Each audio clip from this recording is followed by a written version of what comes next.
If you'd like to hear more from Travis Campbell and our visiting scholars, visit reasons.org and search for Voices, the Scholar blog. Now it's time for Culture Talk. This is the segment where we talk about the intersection of science, faith, and pop culture, and how culturally relevant topics can be used to start conversations about your faith. I'm joined today by Dr. Francisco Delgado. Thank you for joining us. Thank you, Sandra. You are an infectious diseases physician. That's correct. A lot of words there, but what a fascinating field of work. That's so amazing. Tell us a little bit about your background. I did my part of my undergraduate at the University of Arizona. Mm-hmm. Then, although I started engineering, I then decided I want to become a doctor. So I went to medical school in Mexico City and finished my specialties here in the States, in Miami and at Vanderbilt University. I've been in private practice for, a long time, probably about 20-something years. Wow. Yeah. So being a physician in infectious diseases, yes. How do you interact with that and being a Christian? Like, how do you understand that? You know, being a physician really puts us in a very privileged place because we are able to enter people's lives when they are very vulnerable. Yeah. But that vulnerability opens the door to a lot of very deep conversations. And as a physician, as a Christian physician, I cannot just look at the body of a person. I need to be taking care also of the material part of the person, you know, their soul, their spirit. And I use then circumstances as possible and being very careful and respectful of everyone's beliefs to probe those deep questions that people at that point are usually very open to answering and to have a conversation about. So the topics of suffering, the topics of death come up very frequently. Yeah.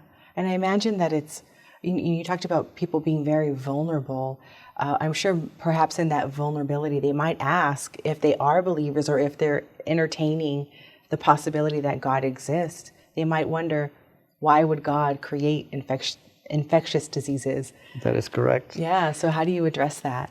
Yeah. So, we grew up, and I grew up with the idea that bacteria were bad. Mm-hmm.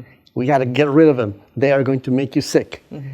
And that really permeated the culture for a very long time. Mm-hmm. Only recently we have seen that we don't need to get rid of all of the bacteria. Mm-hmm. And if you look at the number of bacteria, probably the great majority are really there for a purpose, for a good purpose. And many of these bacteria actually help us maintain our health.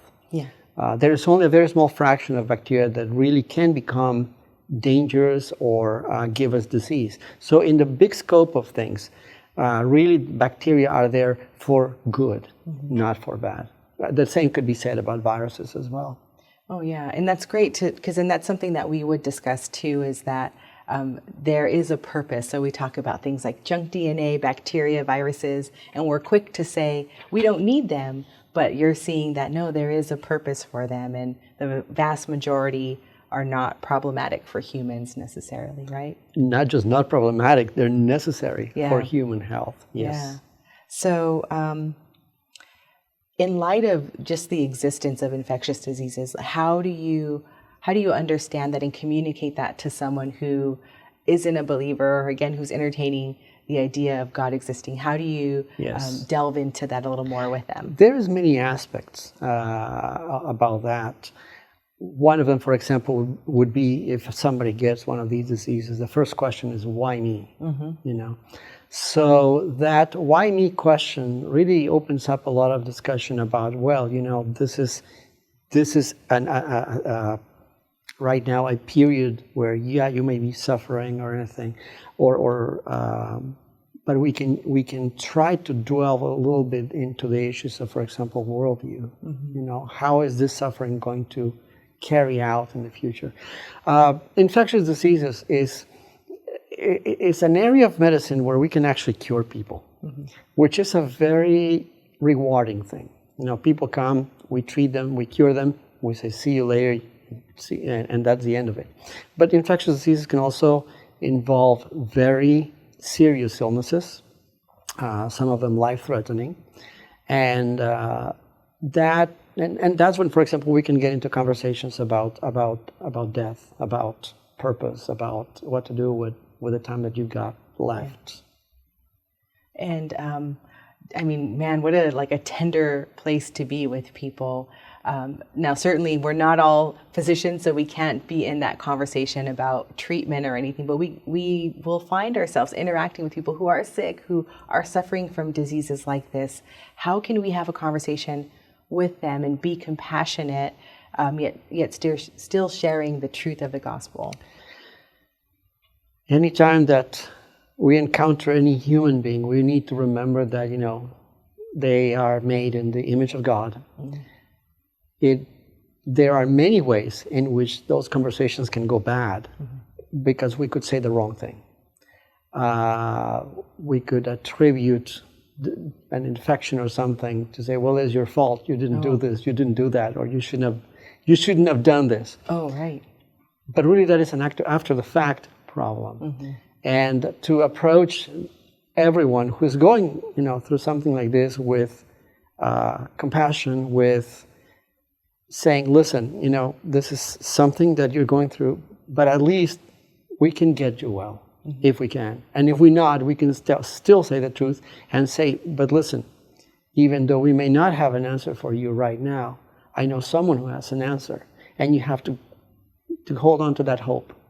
So that even if your life here is ending, there's still another life that you can continue living eternally. Wonderful. Well, thank you so much for that. Thank you for joining us. If you'd like to hear more from Dr. Francisco Delgado and from others in our scholar community, visit reasons.org and search for the Voices blog.